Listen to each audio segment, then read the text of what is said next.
Albert Einstein renounced his German citizenship in 1933. I will not be returning to Germany, perhaps never again. Hi guys, I want to talk about something that bothers me personally. You know, I'm not just a political nerd, I'm also a science nerd. And one person I admire very much, and I think is one of the most admired people on this planet to ever exist, is Albert Einstein. But apart from being the most admired person, he's also the most consistently insulted person to this day. You see, Einstein had a particular problem with a particular title that he had because of his place of birth. There are many reasons he had an issue with that title, but let me put it short. Einstein never wanted to be called German. Very honored sir, I acknowledge receipt of your letter of January 5th and wish your efforts the greatest success. After the Germans bestially murdered more than half of my Jewish brethren, it is impossible for me to participate in any German public endeavor. Therefore, I cannot accept your offer to become an honorary member of your league. With exceptionally high esteem, Albert Einstein. And yet, no matter how much he wasn't German enough for the Germans, he didn't want to be German, and he refused to be called German, and every single opportunity he had, including on giving up his citizenship twice because it was forced on him by birth and forced on him due to his achievements, he had to also give it up twice. You had the predictions of a German scientist. To this day, everywhere is being referred to as a German scientist because what he really was is not comfortable for those elites who rule the world. In 1922, Einstein declared, I am not an appropriate representative for German intellectuals because I am not seen by them in their full number as their representative. My outspoken international attitude, Swiss citizenship, and Jewish nationality work together so that I would not be met in a political relationship by the majority of the masses with the trust that a representative of a country must possess to be able to serve as a link with success. And more than anything, his last actions before his death prove that he belonged to that group that nobody wants to admit he belonged to. As the most influential scientist of the 20th century, Einstein's life and writing have been thoroughly researched. The Hebrew University in Jerusalem, of which Einstein was a founder, houses the world's largest collection of Einstein material.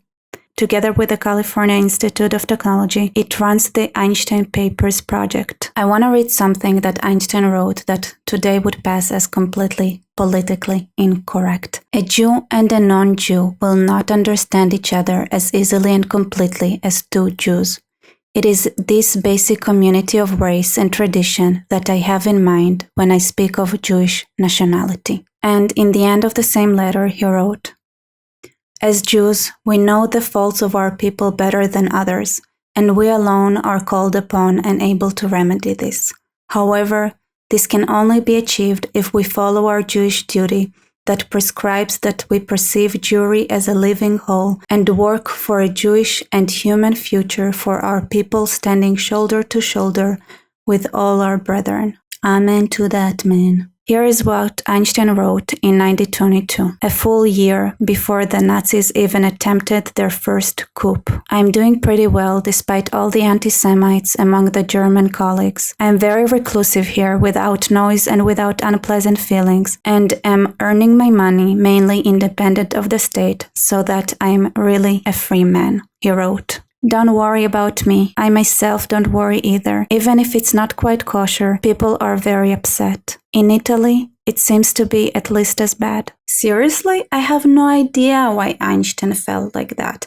I mean, his German colleagues had worked super hard to make an event just for him, where they acknowledge his work by going up to stage one by one, his respectable colleagues, scientists, just to explain to him that his science was not indeed German science, but Jewish science, an event that Einstein really appreciated and called very amusing.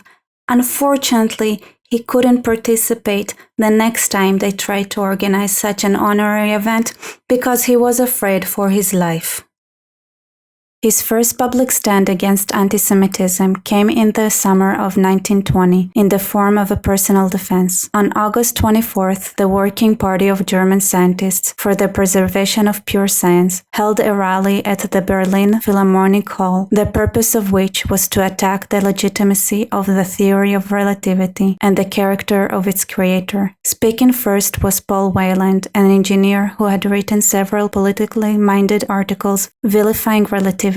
He had alleged on the fact that the public and some scientists were concerned by the theory's abstract rather than experimental basis, and the way it threatened much traditional science with what he saw as its Jewish nature. Relativity, Weyland declared at the rally, was spurious, a con for publicity, and on top of all that, it was plagiarized. The next speaker was the experimental physicist Ernst Gerke, who said effectively the same thing as Weyland, but in a scientific language. One of his most vocal critics, Philip Leonard, won a Nobel Prize for Physics in 1905. Leonard complained that Einstein exemplified a Jewish style of physics that featured too much mathematics and theory and not enough experimentation. This Jewish physics, he believed, was undermining German science. Leonard also claimed that the theory of relativity was incomprehensible and that its popularity was due only to a Jewish conspiracy. And what did the Germans ever do to the Jews, you're asking? Well, absolutely nothing, didn't they? They only took all the property he had and forced him to flee because, of his danger to his life due to his Judaism. When the Nazis came to power and began enacting legislation against Jews, they also aimed to purge Jewish scientists. The Nazis dismissed Einstein's groundbreaking work, including his law of relativity, as Jewish physics. This caricature of Albert Einstein depicts him getting kicked out of the German embassy, and it was published in Deutsche Tageszeitung on April 1st, 1933. At the time, Einstein was in the United States on a lecture tour, and following Hitler's rise to power, he decided not to return to Germany. In April 1933, Einstein applied to renounce his German citizenship. The caricature mocked Einstein as poor lunatic, and at the bottom was written, "The janitor of the German embassy in Brussels was tasked with curing an Asian man who was loitering there from the delusion that he was a Prussian." Ultimately, Einstein was officially stripped of his German citizenship through punitive denaturalization on March 24, 1934. So why does the world insist in calling him German? I'm gonna answer that towards the end. You guys can guess in the meantime. As a proper nerd, I do like watching videos on YouTube and other places about science, and I even went to Einstein's museum in Switzerland, and I noticed this pattern all over, and especially in his museum, where there is this pretty small section, just asterisk saying, by the way, yeah, Einstein happened to be a Jew. You see, for the people of the world, it's either you ignore that Einstein was a Jew, or you acknowledge it, but only when it comes to the context of him getting kinda expelled out of Germany and mocked and things like that.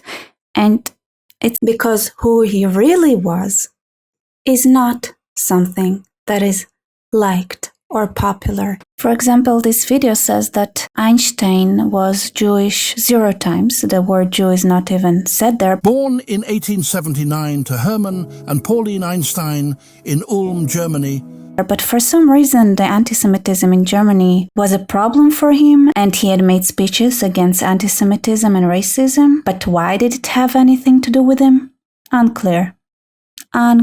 He happened to be a Jew. But in 1930s Berlin, the Nazi Party is gaining power. As a Jewish scientist, Einstein becomes increasingly caught up in the political turmoil. Einstein's theories became a target. They were deemed sort of aesthetically repugnant to a kind of Aryan sensibility. So people attacked not just Einstein, the Jewish scientist, but they would actually have people denouncing general relativity. Or when we finally get the beautiful, beautiful people who understand that he was a Jew and this is the appropriate way to call him, of course, being a Zionist, doesn't fit the agenda, so it isn't even mentioned. After Israel's declaration of independence, in a celebratory letter, Einstein wrote, "The game the English play with us is miserable, and the American attitude appears ambivalent. I am confident that our people will overcome this last scare, aka the Holocaust, probably, and live to experience the satisfaction of having created a happy Jewish community." By the way, Einstein supported Zionism even before the Holocaust. It just was more on the left-leaning side of the Zionistic vision, which today would mean that he is a dirty Zionist Jew. But I found this documentary with a brave soul who acknowledged how much of a Zionist Einstein was until this very last moment in the end of the documentary where I was like, man, I was almost impressed by you, but then you had to ruin it. Einstein remained supportive of the Zionist movement until his death, but one wonders what the pacifist in him would have made of the Israeli state as it descended into interminable warfare with its Muslim neighbors from the Suez Crisis of 1956 onwards. You know, Einstein was a genius. Do you think he didn't get the gist after the first war in 1948? Do you think he didn't understand what the Middle East is like and it's gonna be pretty hard to get along with our neighbors? Do you think he didn't understand it, you see? Jews cannot be winning.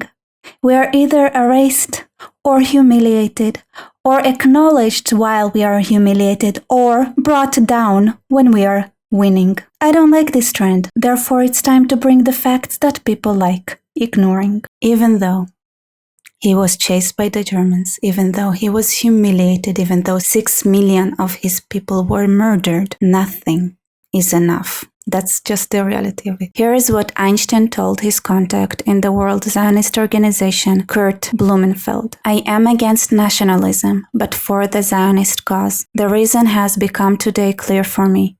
When a person has 2 arms and constantly says, 'I have a right arm,' then he is a chauvinist. If a person, however, lacks a right arm, then he must do everything to substitute for that missing member. Thus I am in my general attitude to humanity an opponent of nationalism. As a Jew, however, I exert myself from today forward on behalf of the Jewish National Zionism." For those who don't understand the reference and think it's just a weird metaphor that Einstein chose here about this right arm kind of situation, well, "Im eshkachech Yerushalayim tishakach yemani." If I forget you, Jerusalem, let my right forget its skill.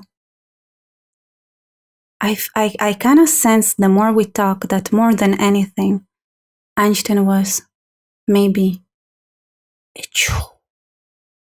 A Jew? A Jew.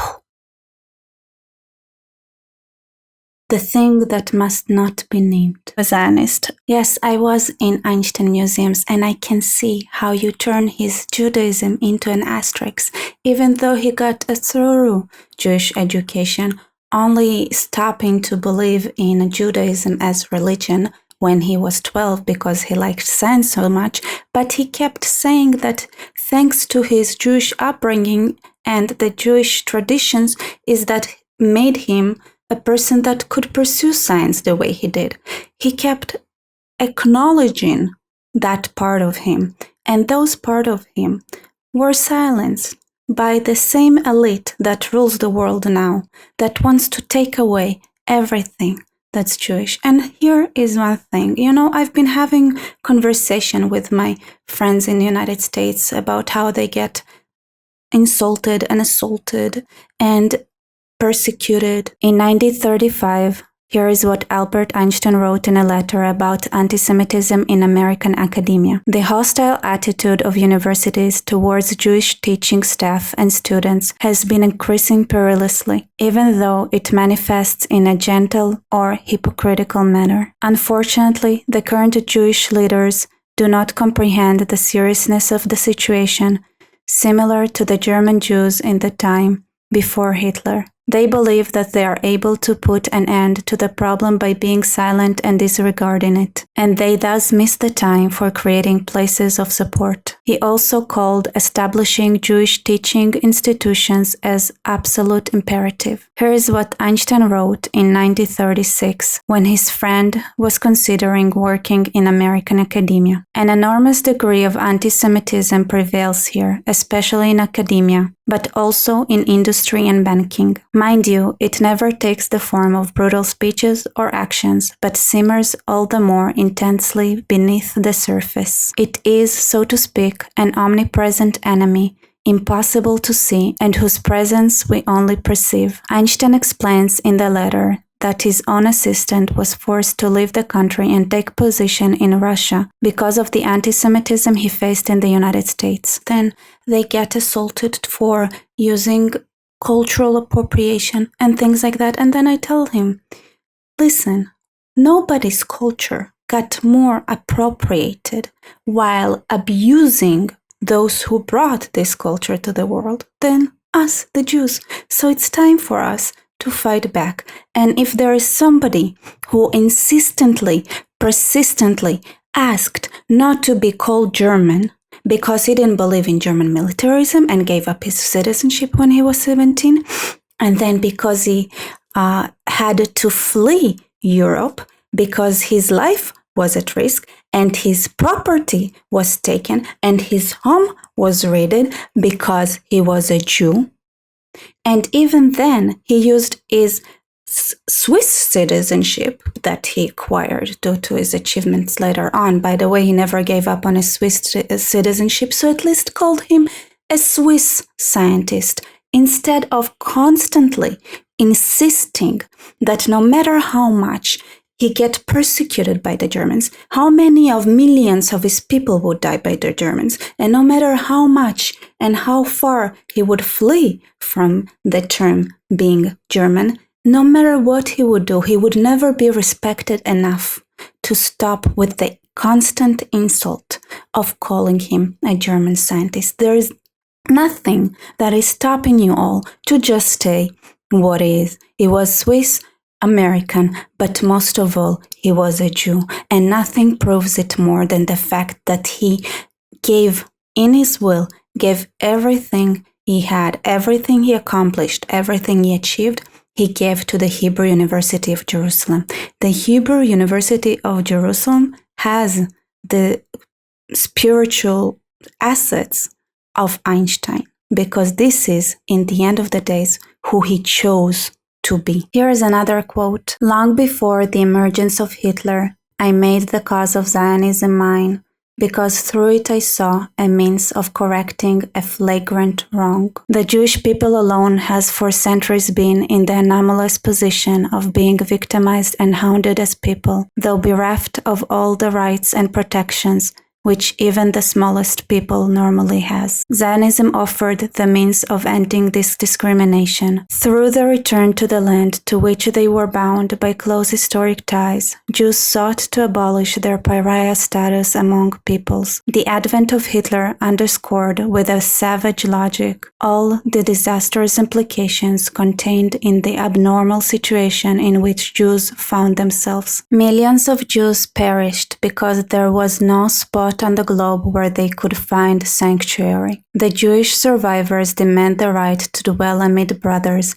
on the ancient soil of their fathers. That is what Einstein wrote in a letter to Jawaharlal Nehru, the Prime Minister of India, in 1947. And just before his death, he agreed and wanted to give a speech in the 7th anniversary since the Declaration of Independence of the State of Israel in favor of the State of Israel. Yes, people might say, but he was a pacifist, but he didn't believe in militarism. Wasn't it why he gave up on his German citizenship? Well, that didn't make him stupid enough to not understand that Israel is what the Jews needed, because not every Jew was a Nobel Prize winning scientist that could develop an atomic bomb for you, potentially. Not every Jew. Some Jews were too young to have those achievements yet. Some Jews slipped up and had I don't know, concoction or something. They couldn't think properly, but they were still good members of society. And maybe they should have also had a chance to escape somewhere in the world. So maybe he did have this a little bit of common sense to understand those things. And he did support the state of Israel, and he did give his assets, his intellectual assets, to the university in Jerusalem, which says more than anything how insulting it is and how much the elites control us, that no matter how much a person gets persecuted, he's still being called the one thing he didn't want to be called or associated with. Most Jews in Germany tried to assimilate into German culture, as Einstein put it, which sought to overcome anti-Semitism by dropping nearly everything Jewish. He called it servile and idiotic. He considered this attempt to blend in pussyfooting and was happy to say so to people's faces. Calling your Jewish colleagues who try to pretend to be German pussyfootings to their faces? Kinda hardcore, Einstein, not gonna lie. You got my respect. Not that. Wow, the amount of respect I have to Einstein just piling up. In 1921, Einstein embarked on a 2-month tour of America to raise money for the World Zionist Organization and, in particular, for the building of the Hebrew University. Einstein believed that the Hebrew University, which was founded in 1918, would be a beacon to the world, devoted to the pursuit of Jewish values of justice and human dignity. During a visit in Jerusalem in 1923, he told the Zionist crowd, "Today I have been made happy by the sight of the Jewish people learning to recognize themselves and to make themselves recognized as a force in the world." And you can say, yes, Germans today are not at fault for what happened to Einstein, but he suffered from it personally. Okay? So he had the right to renounce his citizenship twice, to renounce his connections every time, and to choose for himself to be either neutrally called American or Swiss.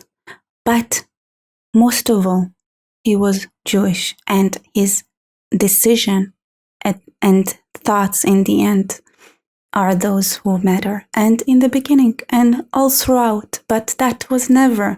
Like today, being a Jew was always something that the world wanted to hide, especially if you were somewhat positively seen, because you cannot in any world, if you ask the elites, you cannot associate Jews and positivity in any way, shape, or form. And every time something positive was done by a Jew, they would do everything that's possible to take that away from them. In a letter to the Israeli Prime Minister David Ben-Gurion, Einstein wrote, "I am deeply moved by the offer from the State of Israel to serve as a president, and at once saddened and ashamed that I cannot accept it. All my life I have dealt with objective matters, hence I lack both the natural aptitude and the experience to deal properly with people and to exercise official functions. For these reasons alone, I should be unsuited to fulfill the duties of that high office, even if advancing age was not making increasing inroads in my strength. I am more distressed over these circumstances because my relationship to the Jewish people has become my strongest human bond ever since I became fully aware of our precocious situation among the nations of the world." Anyway, thank you for watching. Like, comment, subscribe. Please respect Judaism and Jews as well, okay? It's not fair that we are a minority that gets dumped over all the time. And Einstein is just something that was bugging me for years. And this is somewhere to start, but obviously that is not the last thing. It's one thing when you appropriate someone or some things that come from Judaism, it's all right. But it's different when you appropriate it and at the same time try to annihilate us. This is where I have an issue. Yes, that's exactly the point I struggle with. Anyway, thank you for watching. See See you later. Like, comment, subscribe. I also have a Buy Me Coffee link below if you guys want to support me.